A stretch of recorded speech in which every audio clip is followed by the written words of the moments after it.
صفحہ نمبر 44، آیت نمبر ہے 60، آیت نمبر ہے 60۔ بسم اللہ الرحمن الرحیم۔ الحمد للہ رب العالمین، والصلاة والسلام على سید الانبیاء والمرسلین وعلى آلہ واصحابہ اجمعین۔ اما بعد فاعوذ باللہ من الشیطان الرجیم، بسم اللہ الرحمن الرحیم۔ وَهُوَ الَّذِي يَتَوَفَّاكُم بِاللَّيْلِ وَيَعْلَمُ مَا جَرَحْتُم بِالنَّهَارِ ثُمَّ يَبْعَثُكُمْ فِيهِ لِيُقْضَىٰ أَجَلٌ مُّسَمًّى ثُمَّ إِلَيْهِ مَرْجِعُكُمْ ثُمَّ يُنَبِّئُكُم بِمَا كُنتُمْ تَعْمَلُونَ۔ صدق اللہ مولانا العظیم۔ وَهُوَ الَّذِي يَتَوَفَّاكُم بِاللَّيْلِ، وہ اللہ ہی کی ذات ہے، یتوفاکم باللیل، جو تمہیں رات کو پورا پورا وصول کر لیتی ہے، رات کو اپنی قضا کو پورا پورا نافذ کر دیتی ہے۔ وَيَعْلَمُ مَا جَرَحْتُم بِالنَّهَارِ، اور وہ اللہ کی ذات ہی ہے جو جانتی ہے ما جرحتم بالنہار، جو کچھ تم دن کو کرتے ہو۔ ثم یبعثکم فیہ، پھر وہ اللہ ہی ہے جو دن کے وقت تمہیں دوبارہ زندہ کرتے ہیں، اٹھا دیتے ہیں۔ کیوں؟ لیقضی اجل مسمی، تاکہ تم طے شدہ مدت پوری کر لو۔ اب بھائی اس میں کیا کمی رہ گئی؟ قرآن کریم دو ٹوک صاف صاف ساری حقیقتیں بیان کر رہا ہے۔ فرمایا رات کو سوتے ہو، موت کے آغوش میں چلے جاتے ہیں، اگر ہم چاہیں تو تم دوبارہ اٹھ نہیں سکتے۔ اور دوسری جگہ فرمایا بھی کہ رات کو سونے والے سارے صبح اٹھتے نہیں ہیں، صبح وہی اٹھتے ہیں جن کو اٹھانے کا ہمارا فیصلہ ہوتا ہے، اور جن کے بارے میں ہم فیصلہ کر چکے ہوتے ہیں کہ ان کی مدت پوری ہو گئی ہے، تو وہ سوئے کے سوئے رہ جاتے ہیں۔ اسی لیے نبی کریم صلی اللہ علیہ وسلم نے موت کو یہ جو نیند ہے، موت اور نیند، اللہ کے نبی نے فرمایا یہ جو نیند ہے یہ موت کی بہن ہے۔ کہ اگر موت کو سمجھنا ہو تو نیند کو سمجھ لیجیے، اگر موت کو سمجھنا ہو نیند کو سمجھ لیجئے۔ فرق صرف یہ ہے، اگر نیند کی کیفیت جو ہے یہ 20% ہے، موت کی کیفیت 100% ہے، موت کی کیفیت 100% ہے۔ اس لیے فرمایا اللہ وَهُوَ الَّذِي يَتَوَفَّاكُم بِاللَّيْلِ، وہ اللہ ہی ہے جو اپنی قضا کو رات میں تم پہ نافذ کر دیتا ہے، تمہاری روح کو لے لیتا ہے۔ اس لیے نبی کریم صلی اللہ علیہ وسلم کی جو دعائیں ہیں، آپ علیہ السلام اللہم بسمک اموت و احیا، ساری تعریفیں اس اللہ کے لیے ہیں، موت و حیات جس کے ہاتھ میں ہے۔ اور نیند سے اٹھ کر جو اللہ کے نبی دعا مانگ رہے وہ بھی الحمدللہ الذی احیانا بعد ما اماتنا، ساری تعریفیں اس اللہ کے لیے ہیں جس نے ہمارے مرنے کے بعد ہمیں دوبارہ زندہ کیا۔ اللہ جل جلالہ فرما رہا ہے جس طرح ہر صبح کو ہم تمہیں اٹھنے دیتے ہیں، ہمارے فیصلے سے ہی اٹھتے ہو، اسی طرح جو بڑی نیند ہے موت، اس کے بعد ہم ہی تمہیں اٹھائیں گے، اس کے بعد ہم ہی تمہیں۔ اور بھائی ذرا اگلی بات سمجھنا، جس طرح ہم سوتے ہوئے بہت سے خواب دیکھ لیتے ہیں، اچھے سے اچھی مناظر بھی دیکھ لیتے ہیں، برے سے برے خوفناک چیزیں بھی دیکھ لیتے ہیں، اور جس وقت ہم مرنے کے بعد ہماری روحیں برزخ میں ہوں گی تو اسی طرح ہم برزخ میں رہتے ہوئے جنت کے مناظر دیکھ پائیں گے، اسی طرح برزخ میں رہتے ہوئے جنت کے مناظر دیکھ پائیں گے، اور جو برے لوگ ہوں گے اور وہ برزخ میں رہتے ہوئے جہنم کے مناظر دیکھ پائیں گے۔ اللہ کے نبی نے جو فرمایا القبر روضۃ من ریاض الجنہ، اس کا یہ مطلب ہے کہ یہ جو جنت ہے، یہ جو قبر ہے، یہ جنت کے باغوں میں سے ایک باغ ہے۔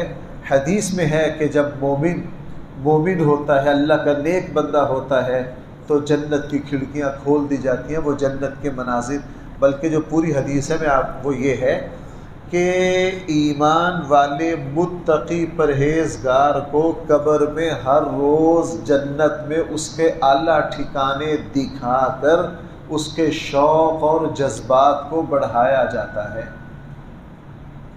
کافر اور نافرمان کو برزخ میں جہنم میں اس کا ٹھکانہ دکھا کر،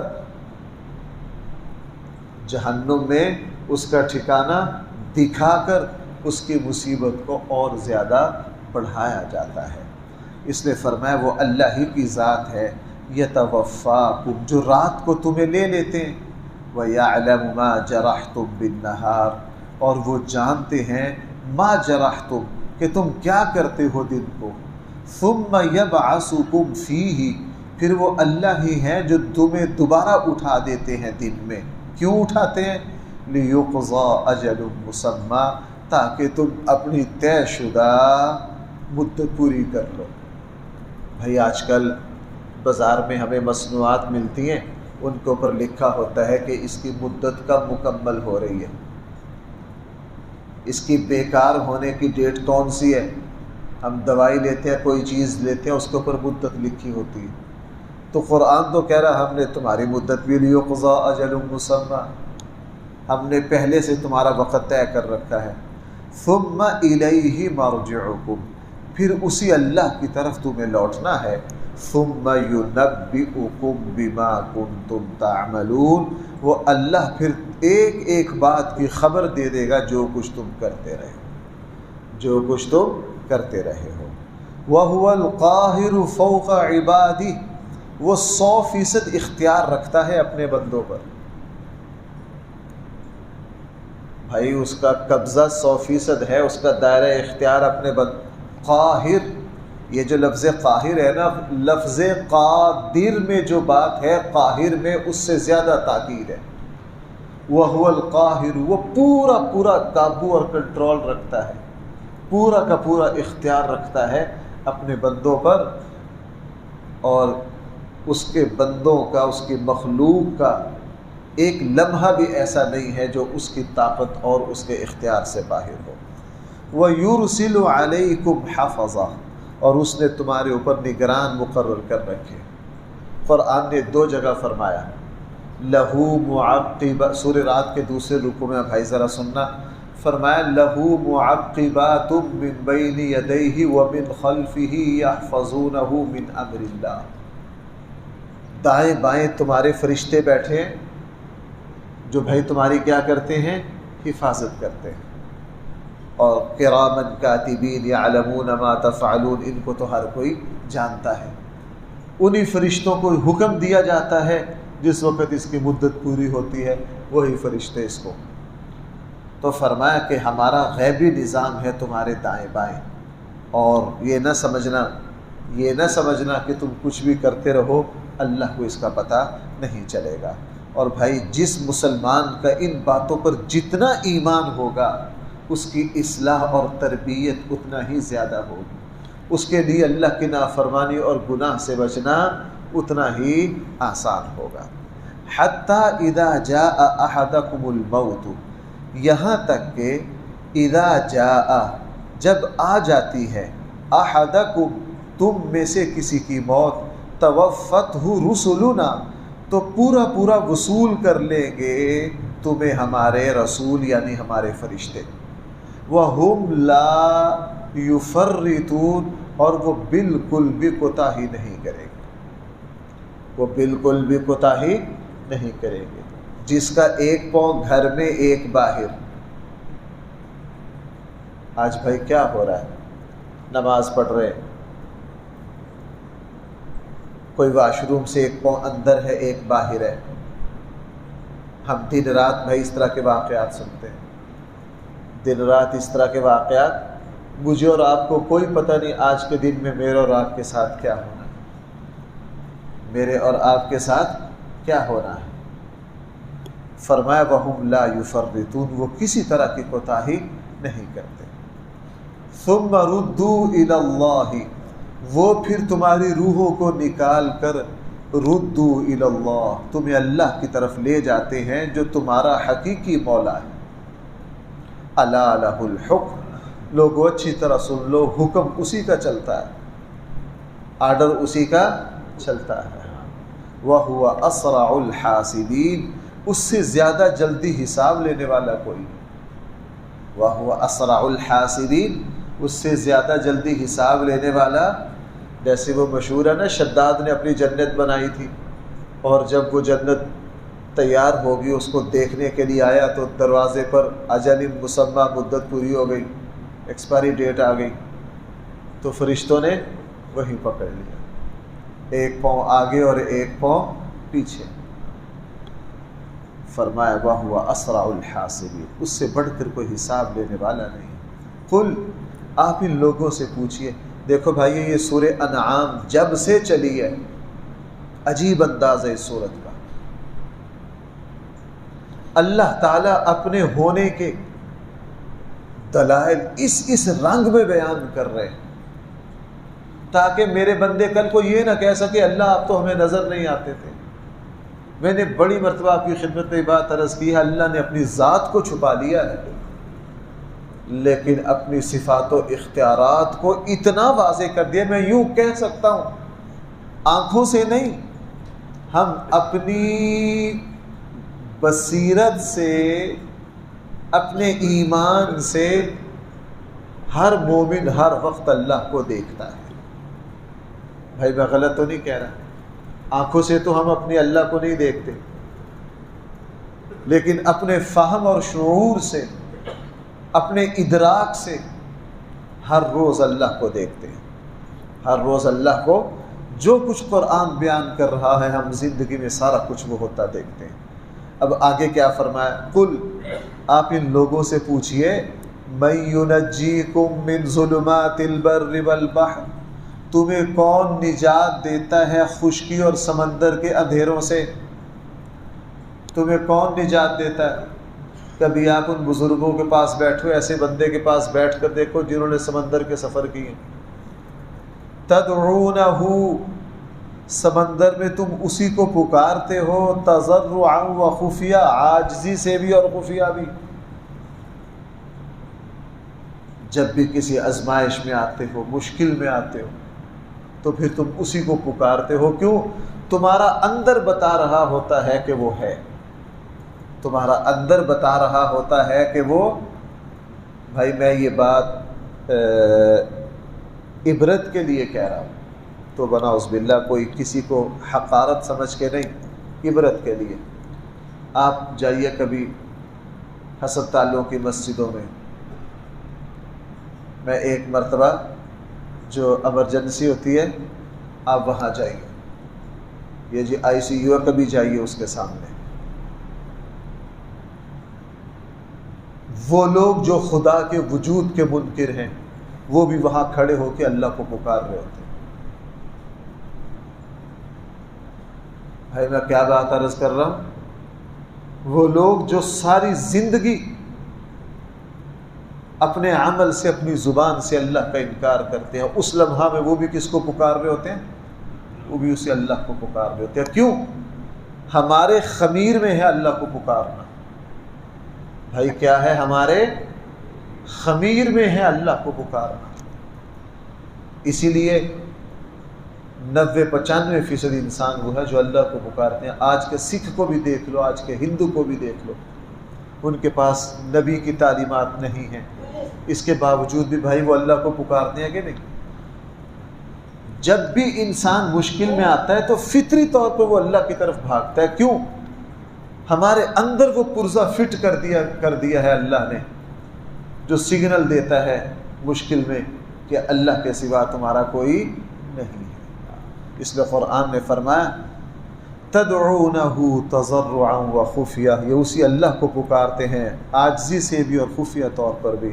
لئن انجانا من ہذہ، اور جس وقت ہم اس مصیبت سے نجات دیتے ہیں، کیوں دیتے ہیں؟ لنکونن من الشاکرین، تاکہ تم شکر کرو.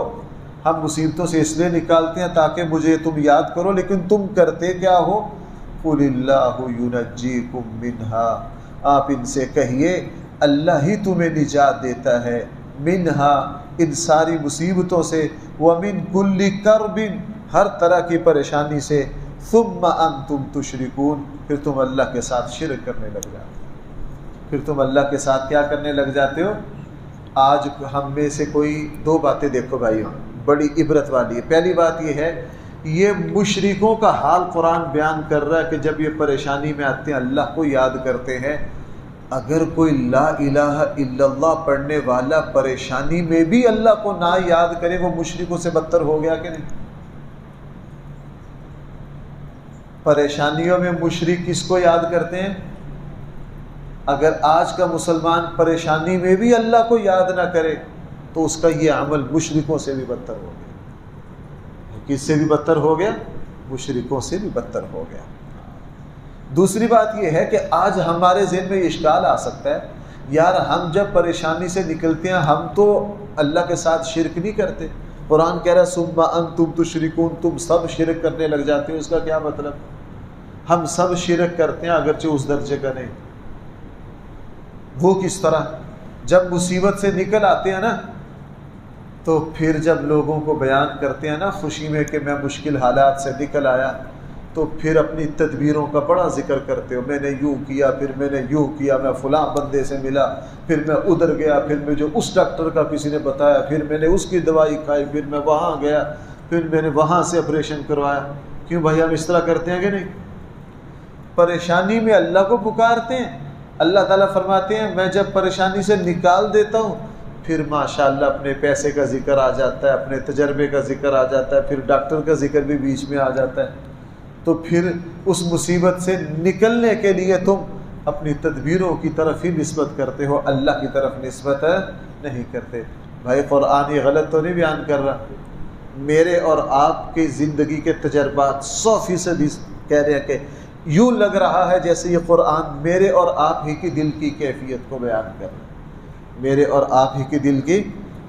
اس نے فرمایا قل، لوگوں کو کہہ دیجئے هو القادر علی ان یبعث علیکم، وہ اللہ قادر ہے علی ان یبعث علیکم، یہ کہ مسلط کر دے تم پر عذاب، من فوقکم، تمہارے اوپر سے، او من تحت ارجلکم، تمہارے قدموں کے نیچے سے، او یلبسکم شیعا، یا تمہیں جماعتوں میں تقسیم کر دے، ویذیق بعضکم بأس بعض، اور تمہیں بعض کو بعض کے ذریعے عذاب دے. یہ آیت بھی بڑی عبرت والی ہے. فرمایا اللہ کا عذاب کبھی اوپر سے آتا ہے جیسے قوم نوح پر، قوم سمود پر، قوم عاد پر، بڑی قوموں پر اوپر سے مسلط ہوا. نیچے سے بھی آ جاتا ہے، طوفان آئے، زلزلے آئے. یہ پہلی امتوں کے. میرے اور آپ کا کیا ہے؟ او یلبسکم شیعا ویذیق بعضکم بأس بعض. پہلے وہ ذرا حدیث سن لیجئے. نبی کریم صلی اللہ علیہ وسلم مدینہ منورہ کی ایک مسجد میں تشریف لے گئے. آپ نے نماز پڑھی. جنت البقیع کے، ایک جنت البقیع کی وہ سائڈ ہے جو مسجد نبوی کی طرف ہے، ایک جنت البقیع کی وہ سائڈ ہے جو روڈ والی طرف ہے. اس روڈ کو کراس کر کے سامنے وہ مسجد ہے جہاں رسول اللہ صلی اللہ علیہ وسلم کا یہ واقعہ ہے. آپ نے وہاں نماز پڑھی. نماز پڑھنے کے بعد اللہ سے 3 دعائیں مانگی. فرمایا میری 2 دعائیں اللہ نے قبول کر لی. فرمایا کہ تیسری دعا آپ نہ مانگیے، وہ قبول نہیں کی جائے گی. یہ دعا بھی مانگ لی کہ میری امت پر اکٹھا عذاب نہ آئے، چہرے مسخ نہ ہو. یہ ساری میں نے اللہ سے یہ دعا مانگی تھی کہ میری امت آپس کی دڑا بندیوں میں تقسیم نہ ہو، فرقہ واریتوں میں، ٹکڑوں میں نہ بٹے. اس دعا کو قبول نہیں کیا گیا. اب اللہ فرما رہے ہیں ہم تم میں سے بعض کو بعض کے ذریعے عذاب دیں گے. بعض کو بعض کے ذریعے کیا دیں گے؟ کبھی حکمران غلط آ گئے، کبھی کوئی ڈاکو مسلط ہو گیا، راستے میں جاتے جاتے کبھی کوئی حادثے کا شکار ہو گئے، اور دین کے اعتبار سے، دنیا کے اعتبار سے ہمارے یہاں تعصب اور دڑا بندیاں ہیں، اور یہ تعصب اتنی بڑی لعنت ہے جب یہ درمیان میں آ جائے۔ اگر میں آپ کے بارے میں کسی بھی طرح کا تعصب رکھتا ہوں، آپ کتنے ہی متقی پرہیزگار ہو جاؤ، لیکن میرا تعصب یہ کہے گا کہ تم سے برا کوئی شخص نہیں۔ ہم آپس میں ایک دوسرے کے لیے اجنبی ہیں، ایک دوسرے کے لیے غیر ہیں۔ کس وجہ سے؟ آپس کے تعصبوں کی وجہ سے۔ جب سے ہمارا جو مرکز تھا لا الہ الا اللہ محمد رسول اللہ، ہم جب اس سے ہٹے تو پھر جناب ہم اتنی اجنبیت کا شکار ہوئے، اتنی اجنبیت کا شکار ہوئے کہ مسلمانوں نے نبی کریم صلی اللہ علیہ وسلم کے خاندان کو بھی اپنے ہاتھوں سے ذبح کر دیا۔ مسلمانوں نے حضور علیہ السلام کے خاندان کو بھی اپنے ہاتھوں سے کربلا میں کیا کر دیا؟ ذبح کر دیا۔ اس لیے یہ مصیبتیں آتی رہیں گی، یہ مصیبتیں ایک دوسرے کے ذریعے ہمیں دکھ دیکھنے پڑیں گے، پریشانیاں دیکھنی پڑیں گی، اور کہیں کچھ آپ دیکھ لیجئے اس وقت معاشرے میں کیا ہو رہا ہے۔ اس نے فرمایا کہ وَيُذِيقَ بَعْضَكُمْ بَأْسَ بَعْضٍ، ہم تمہارے بعض کو بعض کے ذریعے عذاب کا مزہ چکھائیں گے۔ انظر، آپ غور کیجئے، کیف نصرف الآیات، ہم اپنی آیات کو کس طرح بیان کر رہے ہیں، لعلہم یفقہون، تاکہ تم سمجھ جاؤ، کھول کھول کے بیان کر رہے ہیں تاکہ تم اچھی طرح سمجھ جاؤ۔ وَكَذَّبَ بِهِ قَوْمُكَ، ان باتوں کو آپ کی قوم نے جھٹلایا، وَهُوَ الْحَقُّ، حالانکہ یہ باتیں ساری سچی ہیں۔ یہ ساری باتیں آپ لوگوں سے کہیے، لَسْتُ عَلَيْكُمْ بِوَكِيلٍ، کیا میں تمہارے اوپر کوئی دروغہ نہیں ہوں؟ آپ لوگوں کو کہیے لست علیکم بوکیل، میں تمہارے اوپر کوئی زبردست، سورہ غاشیہ میں فرمایا لست علیہم بمسیطر، میں کوئی تمہارے اوپر دروغہ بن کے نہیں آیا جو زبردستی کروں۔ رسول اللہ صلی اللہ علیہ وسلم نے کو قرآن نے حکم دیا، اے نبی جی آپ کا کام لوگوں کو سمجھانا ہے، آپ کا کام لوگوں کو، آپ ان سے کہہ دیجئے لست علیکم بوکیل، میں کوئی تمہارے اوپر دروغہ بن کے مسلط نہیں ہوا۔ ہاں، قرآن کا بھائی ایک مزاج ہے، 2-3 رکوع میں بیان کر کے نا ایک بات کو، پھر قرآن آخر میں چھوٹا سا جملے میں 2-3 رکوع کا خلاصہ لے آتا ہے، ساری بات کر کے فرمایا لِكُلِّ نَبَإٍ مُسْتَقَرٌ، ہر ایک واقعہ کا ایک وقت طے ہے، ہر معاملے کا ایک وقت طے ہے، پیدا ہونے کا بھی ایک وقت طے ہے، موت کا بھی ایک وقت طے ہے، خوشی اور غمی کا بھی ایک وقت مقرر ہے ہماری طرف سے۔ سوف تعلمون، ان قریب تم جان لو گے کہ اللہ کے فیصلے کیا کیا ہیں۔ اللہ تعالی ہم سب کو صحیح فہم عطا فرمائے۔ الحمدللہ رب العالمین، والصلاة والسلام علی سید الانبیاء والمرسلین وعلى آلہ واصحابہ اجمعین۔ ربنا آتنا في الدنيا حسنة وفي الآخرة حسنة وقنا عذاب النار۔ صلی اللہ تعالی علی